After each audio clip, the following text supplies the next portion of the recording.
श्लोक के तात्पर्य में प्रभुपाद जी ने कितना विस्तार से और कितना सरल शब्दों में और कितना अमोघ वस्तु को उन्होंने यहाँ पे बताया है, कितना सुंदर, जिसको इतने कम समय में, यहाँ तो समय की मर्यादा रहती है तो हर एक पॉइंट को यहाँ पे विस्तार से चर्चा नहीं की जा सकती है। तो आप लोगों से प्रार्थना है कि इस प्रभुपाद को आप लोग घर पे जरूर इसका एकदम से संवीक्षण करें, इसको एकदम ध्यान से विस्तार से इसको अध्ययन करें और उसका चिंतन मनन करें। तो हम लोग कुछ पॉइंट पे चर्चा करेंगे जो प्रभुपाद जी ने बताए हैं। तो आज हम लोग अध्ययन कर रहे हैं श्रीमद् भागवतम के 4वें स्कंद के 23वें अध्याय का 11वां श्लोक। तो जैसा कि हम लोग अध्ययन करते आ रहे हैं कि महाराज पृथु जो हैं वो किस तरह के शुद्धतम भक्त वैष्णव और चक्रवर्ती राजा थे, और वो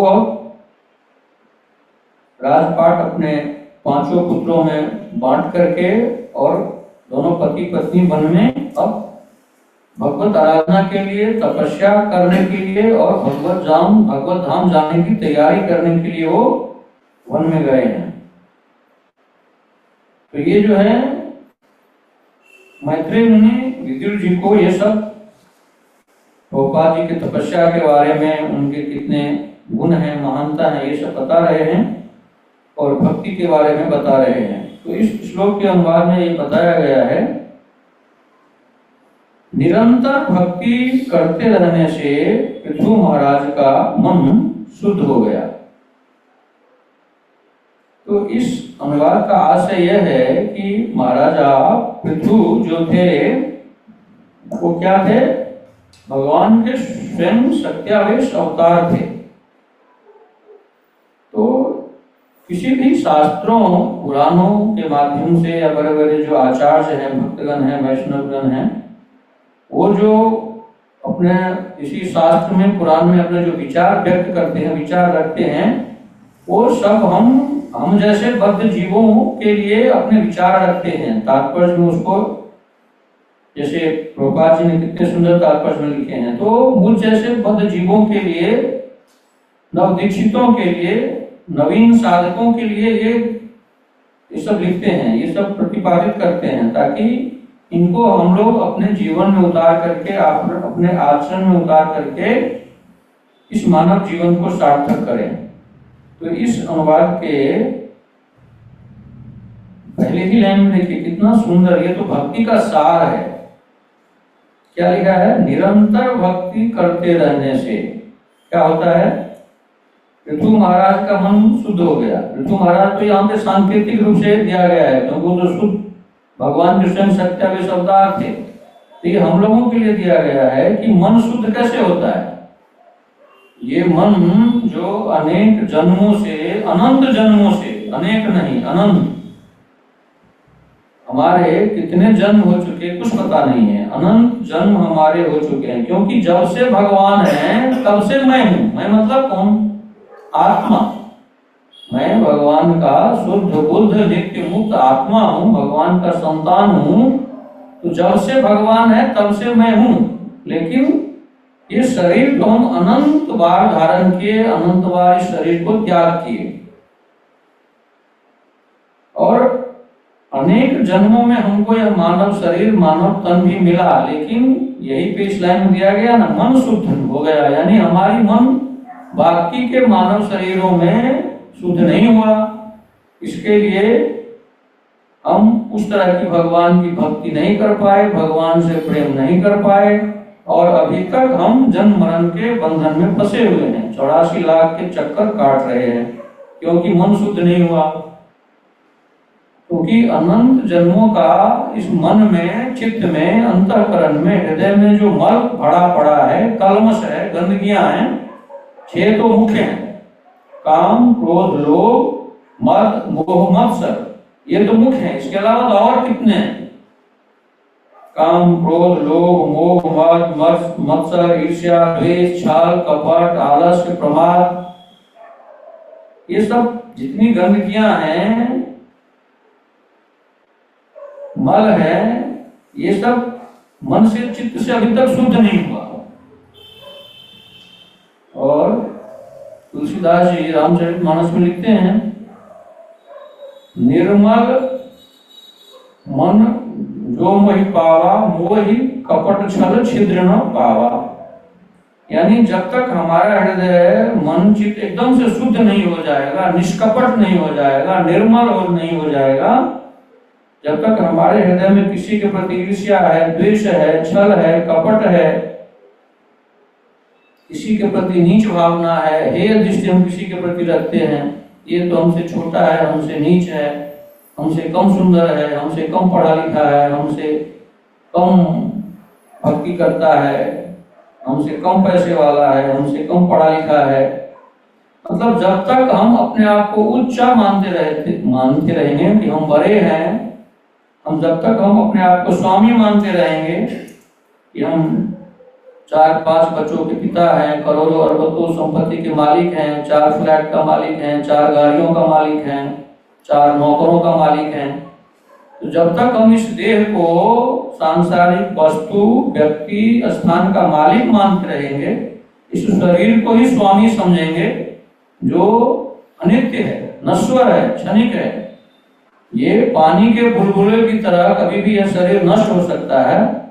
हम संसार में देखते हैं कैसे किसका शरीर किस क्षण, किस पल बिना कारण के नष्ट हो जाता है। कोई एक युवा 20 वर्ष का क्रिकेट खेलते खेलते वहीं पे धराशायी हो जाता है, उसका प्राण छूट जाता है, और उसके परिवारजनों से जब पूछा जाता है तो बोलता है किसी प्रकार की कोई बीमारी नहीं, कोई दुख नहीं, कोई कष्ट नहीं था, और क्रिकेट खेल रहा है, क्रिकेट खेलते खेलते शरीर नष्ट हो जाता है। हम लोग न्यूज में, समाचार में देखते हैं, कोई नृत्य कर रहा है, नृत्यांगना, कोई जिम में पसीने बहा रहा है, जिम कोई बीमार लोग नहीं कर सकता है, कोई बूढ़ा लोग नहीं कर सकता है, जो एकदम स्वस्थ होता है, हृष्ट पुष्ट होता है, वही जिम करता है, व्यायाम करता है, नृत्य करता है या क्रिकेट खेलता है। लेकिन नृत्य करते करते, क्रिकेट खेलते खेलते, जिम में पसीना बहाते, व्यायाम करते करते वहीं पे धराशायी होकर गिर जाता है और प्राण छूट जाते हैं। तो ये शरीर जो है एक पानी का बुलबुला है। आप लोगों ने, हम लोगों ने बुलबुला देखे होंगे पानी में, खास करके जब बारिश होती रहती है तब रास्ते पर भी पानी जब जमा हो जाता है तो उसमें बुलबुला उगते हैं, फिर फूट जाते हैं एक क्षण में, एक पल में, माइक्रो सेकंड में, एक सेकंड में भी नहीं, एक सेकंड के भी दूसरे या तीसरे हिस्से में ही बुलबुला फूट जाता है। वही स्थिति शरीर का है, और इस शरीर पे हम लोग इतना गुमान करते हैं, इतना अभिमान करते हैं, अभी भी देहात्म बुद्धि, देहाभिमान में फंसे हैं कि मैं इतना सुंदर, मैं इतना विद्वान, मैं इतना शिक्षित, मैं इतना धनी, मैं इतना बड़ा कथाकार, मैं इतना बड़ा भक्त, इतना बड़ा वैष्णव। ये सब शरीर की उपाधि है, और इसी शरीर की उपाधि को हम लोग मिथ्या अहंकार रख करके अपने मानव जीवन को व्यर्थ गंवा देते हैं। क्योंकि जब तक हम लोग इस मिथ्या अहंकार बोलते हैं, आगे बताया गया है, इसमें चर्चा भी है, ये देखिए मैं पढ़ता हूं।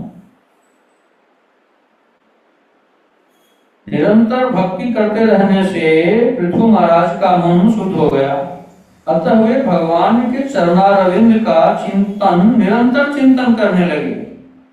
तो मन शुद्ध हो गया, तो मन शुद्ध कैसे होगा? ऐसा नहीं है कि किसी का होता नहीं है मन शुद्ध, या किसी का हुआ नहीं, ऐसा नहीं है। निरंतर भक्ति करते रहने से, भले ही हम गृहस्थ आश्रम में हैं, इस भौतिक संसार में हैं, नश्वर संसार में हैं, शरीर भी नश्वर है, लेकिन इस शरीर की एक विशेष महानता है, विशेष भगवान ने इस शरीर को एक विशेष कृपा करुणा करके ये क्षमता इसको प्रदान की है। इस मरण धर्मा शरीर से, इस मर्त शरीर से हम अविनाशी अनंत कोटि ब्रह्मांड के मालिक परात्पर ब्रह्म भगवान श्री कृष्ण को प्राप्त कर सकते हैं।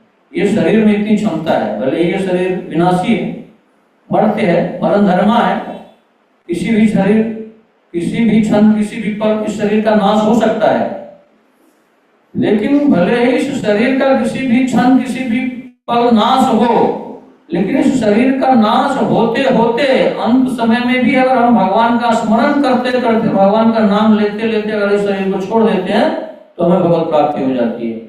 ये भगवान श्री कृष्ण स्वयं अपने मुख से भगवत गीता में अनेक श्लोकों में बताते हैं कि हम भगवान का चिंतन करते करते, स्मरण करते करते, उनको याद करते करते, उनका नाम लेते लेते अगर हमारा शरीर छूटता है, हमारा प्राण छूटता है तो हमें भगवत प्राप्ति हो जाती है। तो ये होगा कैसे? निरंतर भक्ति करते रहने से, अभ्यास और वैराग्य से युक्त होकर के जब हम निरंतर भगवान के नाम, रूप, गुण, लीला, धाम, उनके संत, उनके प्रेमी, उनके वैष्णव, उनके परिकर को जो हम जो निरंतर चिंतन सुमिरन ध्यान करते हैं, याद करते हैं, और ये सब करते करते करते करते अंत समय में शरीर छूटते समय जब हम उनको याद करेंगे इन सब चीजों को, तब भगवान के पास अदा करके हमें गोलोक वृंदावन धाम लेकर के जाते हैं। ऐसी कथा हम लोगों ने एक अजामिल हुए हम सुन चुके हैं। ऐसे बहुत सारे हुए हैं जो अपने अंत समय में भगवान का स्मरण किए और भगवत धाम को वापस गए। तो निरंतर भक्ति करने से हमारा मन जो है वो शुद्ध हो जाएगा, सारे कल्मशों से, सारे गंदगियों से हमारा मन, चित्त, अंतःकरण शुद्ध हो जाएगा, निर्मल हो जाएगा। तब भगवान अंदर से हमें वो अनुभूति प्रदान करेंगे। अंदर में तो भगवान बैठे ही हैं, लेकिन हमको किसी प्रकार की कोई अनुभूति नहीं होती है। हम लोगों पर तो खास करके आचार्यों की, वैष्णवों की कृपा है, भगवान की इतनी अनुग्रह है, इतनी कृपा है कि सत्संग मिलता है, संतों वैष्णवों का संग करने को मिलता है, थोड़ा बहुत शास्त्रों का अध्ययन या श्रवण करने को भी मिलता है। लेकिन संसार में हम देख रहे हैं, भौतिक संसार में, कि लोग कितने भूले हुए हैं और भटके हुए हैं कि उनको ये भी याद नहीं है कि हमें मरना भी है। उनको लगता है कि पता नहीं हम इस संसार में 200 साल के लिए आए हैं कि 400 साल के लिए आए हैं कि 500 साल के लिए आए हैं। इस तरह वो सांसारिक संसाधन और सुविधाओं को इकट्ठा करने में लगे हुए हैं कि उनको ये भी सुध नहीं है, इतना बेसुध है कि उनको याद नहीं आती है भगवान की। जब यही नहीं याद है कि मुझे मरना भी है, हम इस संसार में आए हैं क्यों और कब चले जाएंगे इसका पता ही नहीं, और भगवान अंदर बैठे हैं, ये तो बहुत दूर की बात है। जबकि भगवान अनेक शास्त्रों में, भगवत गीता में, भागवत में, सब शास्त्रों में कहते हैं कि हम तो अंदर ही बैठे हैं। बाहर जो बैठे हैं अर्चा विग्रह के रूप में या संत भगवान के रूप में या गुरु भगवान के रूप में, वो तो है ही, लेकिन सबसे नजदीक वो सब तो दूर है। गुरु महाराज हैं या अर्चा विग्रह के रूप में यहाँ पे विराजमान है, या श्रीमद् भागवतम ये भगवान का वाङ्मय स्वरूप है, यानी ये सत्य ब्रह्म है। भगवत गीता में या श्रीमद् भागवतम में भी भगवान शब्द के रूप में विराजमान है। भगवान ने स्वयं कहे हैं कि भागवतम जो है वो मेरा वाङ्मय स्वरूप है, यानी शब्द के रूप में मैं स्वयं उसमें उपस्थित हूँ। तो ये सब तो दूर है, ये यहाँ पे हम हाथ आगे बढ़ाएंगे तब हम इसको छू सकते हैं। लेकिन सबसे नजदीक तो हमारा हृदय है, शरीर में सबसे नजदीक हृदय है जिसके अंदर भगवान बैठे हैं, लेकिन हमें ये पता ही नहीं है, इसका अनुभूति नहीं हो रही है, हमें आत्म साक्षात्कार नहीं हो रहे हैं, हमें अपने आप का दर्शन यानी आत्म दर्शन नहीं हो रहा है, क्योंकि इसमें इतनी गंदगियां हैं अनंत जन्मों का। जैसे कि हम लोग देखते हैं कि पानी में अगर मोटी काई जमी होती है तो पानी के अंदर क्या है, कुछ दिखता है? नहीं दिखता। लेकिन वही किसी आप समुद्र में कहीं कहीं ऐसा है, या तालाब में जब पानी एकदम स्वच्छ होता है, किसी नदी में भी जाइए तो इतना स्वच्छ पानी होता है कि उसके अंदर क्या क्या है, पत्थर है, मानिक है, मोती है, इतना क्रिस्टल क्लियर होता है, पानी स्वच्छ होता है कि पानी के अंदर का सब चीज दिखता है आपको। लेकिन वही पानी अगर गंदगी भरा है, गंदा पानी है, मटमैला है, तो उस पानी के अंदर क्या है, कुछ नहीं दिखता है। वैसे ही हमारे अंतःकरण में, चित्त में भगवान बैठे हैं, और हमारी प्रतीक्षा में हैं कि वो कब मेरे सम्मुख होए, क्योंकि हम उनसे विमुख हुए हैं, अभी तक विमुख हैं। लेकिन भगवान कहते हैं कि सन्मुख हो ही जीव मोहि जबहि, जन्म कोटि अघ नासहि तबहि। मैं तो उनकी प्रतीक्षा में तुम्हारे हृदय में बैठा हूं कि तुम मेरे सामने सन्मुख हो जाओ। तुम पीठ करके संसार में भागते फिर रहे हो, हमसे विमुख होकर के, मुझे पीठ दिखा करके। तुम मेरे सन्मुख हो जाओ, मेरे सामने आ जाओ, मेरे चरणों में शरणागत हो जाओ, आत्मसमर्पण कर दो। फिर तत्क्षण भगवान कहते हैं कि 1 घंटे के बाद, 1 महीने के बाद, 1 साल के बाद, ऐसा नहीं। जिस क्षण तुम मेरे शरणागत हो गए, मेरे सम्मुख हो गए, आत्मसमर्पण कर दिए। हम लोग संसार में देखते हैं ना कि पुलिस के सामने या सेना के सामने कोई अपराधी या कोई आतंकवादी अगर आत्मसमर्पण कर देता है तो पुलिस या भारतीय सेना उसको गोली नहीं मारता। ये तो संसार में, ये भारतीय कानून में भी है और भगवत कानून में, भागवतिक कानून में तो है ही कि भगवान कहते हैं कि जब तुम मेरे सम्मुख हो जाओगे, मेरे शरणागत हो जाओगे, तत्क्षण, उसी क्षण, उसी पल हम अनंत जन्मों के तुम्हारे पाप को भस्म कर देंगे और अपने शरण में ले लेंगे। उसके साथ एक शर्त है कि शरणागत होने के बाद फिर तुम पीछे मुड़कर देखना नहीं। फिर तुमने जो अनंत जन्मों में अनंत जो पाप किए हैं, या इसी जन्म में जो तुमने जितने पाप किए हैं, अपराध किए हैं, उसको तुम दोहराना नहीं। तुम कितना भी घोर पाप किया है, ब्रह्म हत्या किया, गो हत्या किया, कुछ भी किया। वाल्मीकि की कथा हम लोग सुनते हैं, महर्षि वाल्मीकि, जिन्होंने वाल्मीकि रामायण की रचना की, उन्होंने कितने अपराध किए, कितने लोगों को हत्या किया, कितने लोगों का धन छीना। लेकिन जिस क्षण, जिस पल से उन्होंने गुरु का कहना मान लिया, नारद जी का, कि तुम यहाँ बैठ करके राम राम जपो, उन्होंने तो राम राम जपने को कहा था, लेकिन जिंदगी भर उन्होंने लोगों को मारा था, काटा था। इसके लिए 2 शब्द राम का भी उच्चारण नहीं कर पा रहे थे वो। उनका पहले का नाम था रत्नाकर डाकू। तो बोला था ठीक है, मरा मरा जपो, जिंदगी भर तुमने मार काट किया है तो मरा मरा तो जप सकते हो, मरा मरा मरा मरा मरा, तो ये राम राम उच्चारण हो जाता है। तो इस शब्द को गुरु पर विश्वास करके, इसके लिए गुरु जो भी कह दे उस पर कोई संशय, शंका या तर्क वितर्क कुतर्क नहीं करना चाहिए। गुरु का आदेश का बिना सोचे समझे विचारे पालन करना चाहिए। तो रत्नाकर डाकू नारद मुनि की इस वाक्य को ब्रह्म वाक्य मान लिया कि हमको मरा मरा मरा मरा जपते रहना है। और नारद जी बोल के गए थे कि जब मैं वापस लौट के आता हूं तब तक जपते रहो। तो फिर रत्नाकर डाकू ने पलट कर ये नहीं पूछा कि अब कब वापस लौट के आएंगे, और तब तक जपे जब तक उनके शरीर पे, वाल्मीकि एक नाम उस कीट का भी है जो मिट्टी खोद खोद करके जमा करता है। तो उसके शरीर को उस कीट ने, कीड़े ने पूरा मिट्टी खोद खोद के पूरे शरीर को ढक दिया था। उसका शरीर भी दिखता नहीं था रत्नाकर डाकू का। तो जब नारद जी उस रास्ते से लौट कर आए तो उनको तो पता था कि इधर उसको मैं बोल के गया था कि इधर ही बैठो, इधर ही तुम भगवान का नाम जपो, भगवान का नाम लो। मरा मरा, भगवान का नाम तो नहीं बोल पा रहा था, राम राम, तो मैं बोला था मरा मरा मरा मरा जपो, राम राम अपने आप उच्चारण हो जाएगा।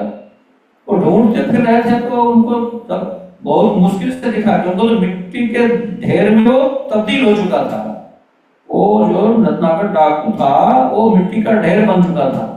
तो नारद जी आए तो आवाज तो आ रही थी कहीं से, मरा मरा मरा मरा मरा मरा मरा। ये जो आवाज आ रही थी तो कहां से आवाज आ रही थी, जब ढूंढा नारद जी ने उनको, फिर वो मिट्टी के उसको हटाया, फिर दिखा रहे तो वही है रत्नाकर डाकू। तब नारद जी ने उनका नाम उनको वाल्मीकि दिया। और वो वाल्मीकि इतने बड़े ऋषि हुए, मुनि हुए कि रामावतार से पहले ही रामायण को लिख डाला।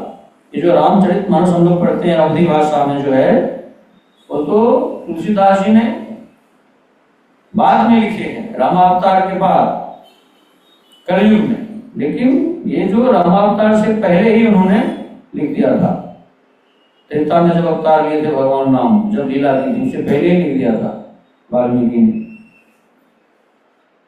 तो कहने का मतलब यही है कि जब हम भगवान के शरणागत हो जाते हैं गुरु के शरणागत हो जाते हैं, और एक तरह से जब गुरु महाराज हमें दीक्षा देते हैं तो भगवान ही गुरु है और गुरु ही भगवान है। तो जितने हमने गुरु दीक्षा से पहले जितने भी अपराध किए हैं, पाप किए हैं, गुरु की इतनी कृपा है, महिमा है, करुणा है कि वो सारे पाप को, अपराध को अपने ऊपर ले लेते हैं, बाकी सब क्षमा कर देते हैं पिछला। लेकिन हम उनको एक वचन देते हैं कि अब से पहले जो हमने पापाचरण किए, अपराध किए, अब हम उसको दोहराएंगे नहीं। जो हमारे जन्म मरण का कारण बन रहा है अनंत जन्मों से, जो पाप या अपराध, वो हम अब नहीं करेंगे। अब आपके बताए हुए रास्ते पर हम चलेंगे। ये हम गुरु को वचन देते हैं गुरु दीक्षा के समय। तो भगवान ही कहते हैं कि तुम जब मेरे शरणागत हो जाओगे, मेरे आश्रित हो जाओगे, मेरे पर जब तुम भरोसा कर दोगे कि मेरे सिवा आपको कोई नहीं है, अब आप ही मेरे कर्ता, धर्ता, भर्ता, भोक्ता, उद्धारक, सब कुछ आप ही हैं। जब इस तरह की आस्था, विश्वास, निष्ठा, इस तरह की जब आश्रय होगी, ऐसे चालाकी से या छल से, क्योंकि भगवान से बड़ा छलिया और कौन हो सकता है।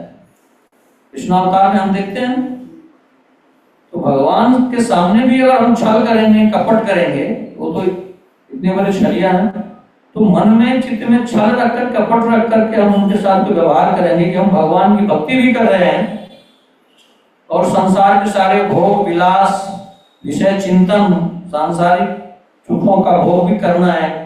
तो ये दोनों काम तो एक साथ नहीं हो।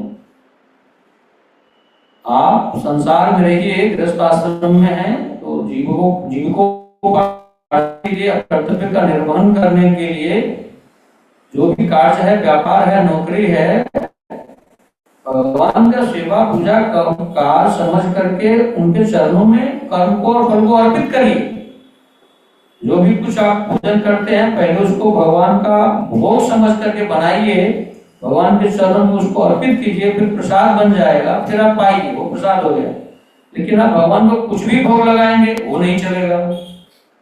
जिनको पार्जन के कार्य के रूप में आप नौकरी करते हैं, व्यवसाय करते हैं, तो कुछ भी करेंगे वो नहीं चलेगा। पापाचरण करेंगे, अधर्म आचरण करेंगे, वो नहीं चलेगा।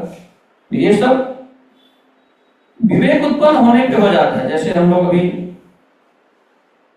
हरे कृष्णमयी माता जी भी हम लोग को कुछ दिनों से संध्याकालीन सत्र में भगवत गीता में कितने विस्तार से, कितने सरल से सब कुछ समझा रहे हैं कि सारी बीमारियों का जो जड़ है वो क्या है? विषयों का चिंतन। वो किससे होता है? ये जो हमारा बेकाबू मन है उसकी वजह से। इसके ऊपर क्या है? बुद्धि। बुद्धि भी इतना कलुषित है, अनंत जन्मों का वो बहसा हुआ है, भटका हुआ है, तो वो भी मन को कंट्रोल नहीं कर पा रहा है, मन इंद्रियों को कंट्रोल नहीं कर पा रहा है। लेकिन इंद्रियों से ऊपर क्या है? मन। मन से ऊपर क्या है? बुद्धि। और बुद्धि से भी ऊपर है विवेक। ये विवेक कैसे उत्पन्न होता है? जब हम सत्संग करते हैं, शास्त्रों का अध्ययन करते हैं, संतों वैष्णवों का संग करते हैं, तो जब विवेक जब होता है तब बुद्धि को विवेक से पावर मिलती है। फिर बुद्धि जो है मन को कंट्रोल करता है और मन जो है इंद्रियों को कंट्रोल करता है। तो फिर इंद्रियां हमें पापाचार करने से रोकती है। पापाचार नहीं करती है, फिर इंद्रियां अनाचरण नहीं करती है, व्यभिचार नहीं करती है, भक्षण नहीं करने देती है इस जीवा को। यानी जितने भी ज्ञानेंद्रियों से पापाचरण होता है, अधर्म आचरण होता है, आंखों से, कानों से, नाक से, जीवा से, तो ये जो है इंद्रियों को ये पापाचरण करने से मन रोकती है। और मन को सलाह कौन देता है? बुद्धि। तुम ये पापाचरण मत करो, ये अधर्म आचरण मत करो, नहीं तो फिर ये तुम्हारा मनुष्य जन्म बिगड़ जाएगा, व्यर्थ चला जाएगा। और ये बुद्धि को ये सलाह कहां से प्राप्त होती है? विवेक से। और ये विवेक कैसे उत्पन्न होता है? शास्त्रों से, संतों वैष्णवों का संग करने से, गुरु के मार्गदर्शन पे चलने से।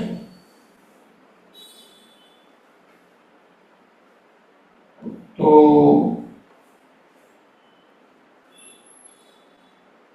कहते हुए भगवान के शरणारविंद का निरंतर चिंतन करने लगे। इससे वे पूरी तरह से विरक्त हो गए और पूर्ण ज्ञान प्राप्त करके समस्त संशयों से परे हो गए।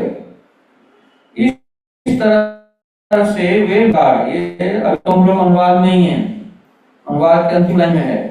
इस तरह वे मिथ्या अहंकार तथा जीवन के भौतिक बोध से मुक्त हो गए। ये तो लिखा गया है पृथु महाराज के बारे में, लेकिन पृथु महाराज के निमित्त बना करके ये हम लोगों को ज्ञान के लिए शिक्षा प्राप्त करने के लिए कहा जा रहा है। मिथ्या अहंकार तथा जीवन के भौतिक बोध से मुक्त हो गए, यानी जब तक मिथ्या अहंकार है, कई मिथ्या अहंकार जैसे हम लोगों ने भी चर्चा किया है, इस शरीर को ही स्वामी मानना या इस शरीर को ही अपना मान लेना, इस शरीर ही मैं हूं, जबकि न तो मैं शरीर हूं और न यह शरीर मेरा है। मैंने अपने सत्र में बताया है, जो कि आचार्यों से वैष्णवों से सुना है, ये दो शब्द को जब तक हम नहीं भूलेंगे तब तक जन्म मरण के बंधन से नहीं छूटेंगे। मैं और मेरा, जब तक इस शरीर को मैं मानूंगा, जैसे ही शरीर को मैं मानूंगा, इस शरीर से संबंधित जो कुछ भी रहेगा उसको हम मेरा मानेंगे। शरीर को मैं मानूंगा, इस शरीर से संबंधित है पुत्र, पत्नी, धन, दौलत, ऐश्वर्य, रुपया, पैसा, पद, प्रतिष्ठा, मान, बड़ाई, प्रशंसा, उसको हम अपना मानेंगे। इस शरीर की प्रशंसा होगी, कोई बड़ाई करेगा, फूल माला चढ़ाएगा तो हम प्रशंसा में एकदम गौरवान्वित हो जाएंगे, फूल जाएंगे। लेकिन जब देहाभिमान नष्ट हो जाएगा, फिर इस शरीर की कोई बड़ाई करे या निंदा करे, कोई माला पहनाए या कोई अपमान करे, कोई फर्क नहीं पड़ता। तो लेकिन ये कहने में आसान लगता है, प्रवचन करने में आसान है, लेकिन इस स्थिति में पहुंचने के लिए जन्मों लग जाते हैं, अनंत जन्म लग जाते हैं इस मिथ्या अहंकार से मुक्ति पाने में और भौतिक बोध से मुक्त होने में। अनंत जन्म लग जाते हैं, अनंत जन्म लग गए तभी तो अभी तक हम लोग मुक्त नहीं हो पाए ना। अभी तक 84 लाख योनियों में भटक रहे हैं, इसके लिए कि मैंने इस शरीर को मैं माना और इस शरीर से संबंधित जो भी व्यक्ति है, वस्तु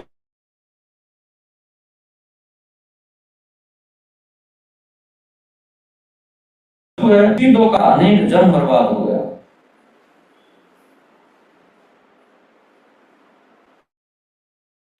आगे बहुत सारे पॉइंट हैं, मैंने तो मार्क करके लाया था, लेकिन इतने कम समय में उसका चर्चा नहीं हो सकता है। तो आप लोग घर पे इसको विस्तार से पढ़िए, 2 बार, 3 बार, 4 बार, और 1-2 लाइन, 1-2 वस्तु भी अगर हम इसको अपने आचरण में उतार लिए तो ये हमें मानव जन्म को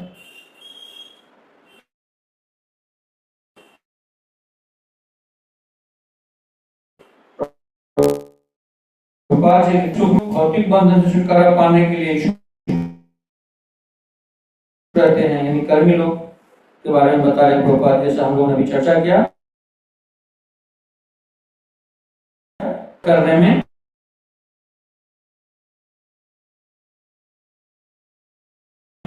या अनेक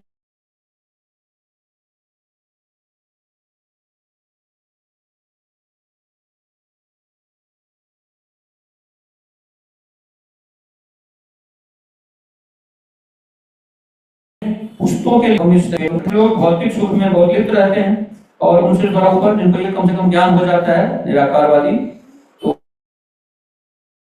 वो भौतिक बंधन से छुटकारा पाने के इच्छुक रहते हैं। योगी 8 प्रकार की सिद्धियां प्राप्त करने के लिए लालायित रहते हैं।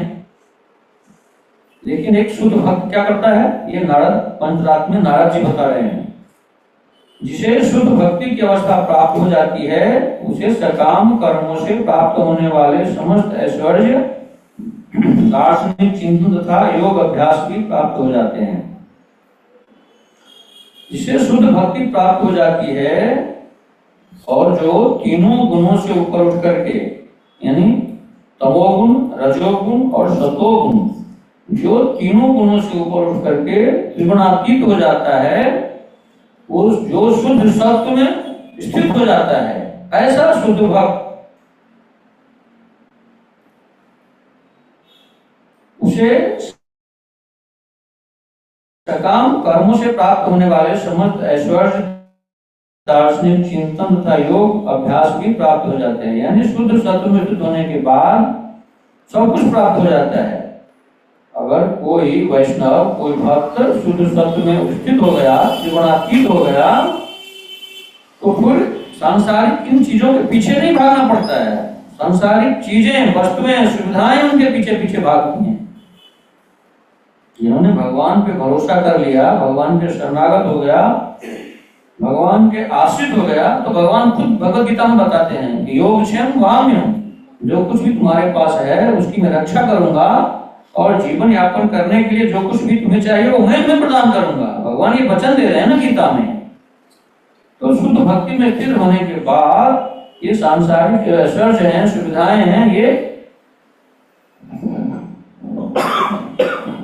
तो अपने आप मिल जाती हैं।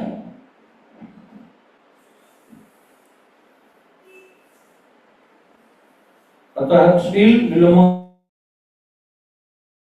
ठाकुर ने अपने में आपके लिए कुछ भक्ति है तो आप साक्षात मेरे समक्ष प्रकट हो। तो प्रभुपाद जी यहाँ पे बिल्वमंगल ठाकुर के का जो भाव है उनको प्रकट कर रहे हैं कि मतलब एक तरह से प्रभुपाद जी हमें बता रहे हैं कि भगवान से अनेक जन्मों में देवी देवताओं के पास में गए, सकाम कर्म किए, उनसे याचना की कि मुझे सांसारिक धन दे दीजिए, दौलत दे दीजिए, ऐश्वर्य दे दीजिए। लेकिन बिल्वमंगल ठाकुर को यहाँ पे निमित्त बना करके प्रभुपाद जी क्या बता रहे हैं कि भगवान से अगर हमें मांगना है तो क्या मांगना चाहिए? ये भगवान आप अपने चरणों में मुझे अविरल भक्ति दीजिए, अटूट भक्ति दीजिए, आप अपना प्रेम दीजिए। क्योंकि अगर हम भगवान के पास जाकर भी सांसारिक सुविधाओं को, सांसारिक संसाधन को मांगेंगे वो तो तत्क्षण दे देंगे, क्योंकि उनको छुटकारा मिल जाएगा। क्योंकि करोड़ों लक्ष्मियां जिनकी चरण सेवा करती रहती हैं, तो अगर आप सांसारिक संपत्ति, धन, दौलत, ऐश्वर्य मांगेंगे भगवान से तो उनको देने में कितना देर लगेगा। लेकिन भगवत प्रेम जो है, भगवत भक्ति जो है, ये सबको नहीं देती।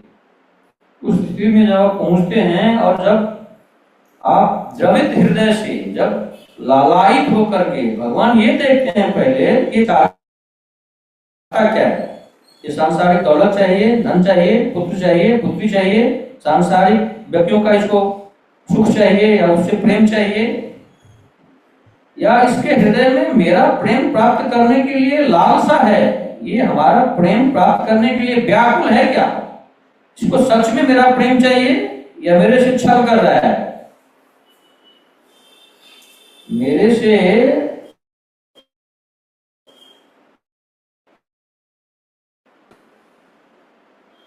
शुद्ध भक्तों का संग करता है, वैष्णवों का संग करता है, शास्त्रों का श्रवण करता है, अध्ययन करता है, वो तो ऐसा नहीं करता है। लेकिन हम लोग भौतिक संसार में देखते हैं कि दिखावा के लिए, प्रदर्शन के लिए वो भगवान का भक्त बना है, भगवान की खूब पूजा करता है, अर्चना करता है, या देवी देवताओं की पूजा अर्चना करता है, लेकिन वो उसके चित्त में, अंतःकरण में क्या है? सांसारिक ऐश्वर्य चाहिए, सांसारिक सुख संपत्ति चाहिए। लेकिन जो भगवान का शुद्ध भक्त और वैष्णव होता है, वो भगवान के प्रेम प्राप्त करने के लिए जब व्याकुल होता है, जब सच्ची लालसा उत्पन्न हो जाती है चित्त में, हृदय में भगवत प्रेम प्राप्त करने की, तब भगवान का जो स्वभाव है वैसा है। एक तो छोटा सा उदाहरण है कि उनका जो चित्त है, वो संतों वैष्णवों का जो हृदय होता है वो मक्खन की तरह कोमल होता है। तो जब उनके भक्तों का, वैष्णवों का चित्त जो है, स्वभाव जो है, वो मक्खन की तरह कोमल होता है, तो आप अनुमान लगा लीजिए भगवान श्री कृष्ण के स्वभाव कितना कोमल होगा। जब भगवान ये देखते हैं कि ये जो हमारा प्रेमी है, भक्त है या दास है, हमारा सचमुच में संसार का इसको ऐश्वर्य नहीं चाहिए, धन दौलत, ख्याति नहीं चाहिए, मान प्रतिष्ठा बड़ाई नहीं चाहिए, प्रशंसा नहीं चाहिए, हमारा प्रेम प्राप्त करने के लिए ये लालसा रखता है, ये हमारा प्रेम प्राप्त करने के लिए व्याकुल है, ये हमें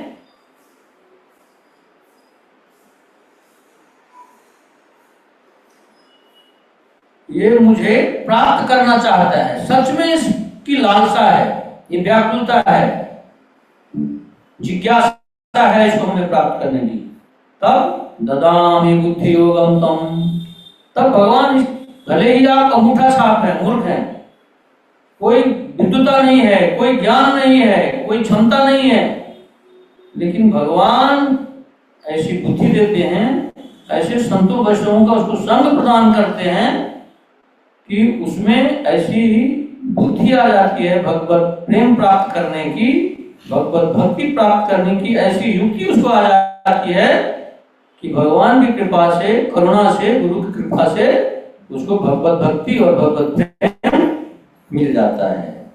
और एक बार जब भगवत भक्ति, भगवत प्रेम मिल गया, तब इस संसार सागर को, भवसागर को पार करना कितना कठिन है। शास्त्रों में, पुराणों में लिखा हुआ है कि जितना गाय का खुर होता है ना, गड्ढा, जैसे कोई गाय अपना खुर रखता है तो जमीन पे छाप पड़ जाती है, वो कितना लंबा होता है, वैसे ही आसान हो जाती है इस भवसागर को पार करना। जब भगवत प्रेम, भगवत भक्ति प्राप्त हो जाती है, जब भगवान किसी भक्त पे, दास पे करुणा करते हैं, कृपा करते हैं, तो इस भवसागर को वो गाय के खुर के समान पार कर जाता है और जन्म मरण के बंधन से छूट करके गोलोक वृंदावन धाम वापस चला जाता है। तो ऐसे तो बहुत सारे शिक्षा इस तात्पर्य गोपाल जी ने बताए हैं, आप लोग विस्तार से पढ़िए, घर में उसका चिंतन कीजिए, मनन कीजिए। इस तात्पर्य में पूरा अमृत भरा पड़ा है, एक बूंद भी अगर मिल गया तो हम लोगों का मानव जीवन सार्थक हो जाएगा। तो इसी नोट के साथ हम आज के सत्र को विराम देते हैं, क्योंकि यहाँ पे समय की मर्यादा है। तो आज के संदर्भ में किसी का कोई जिज्ञासा हो, कोई प्रश्न हो, कोई कमेंट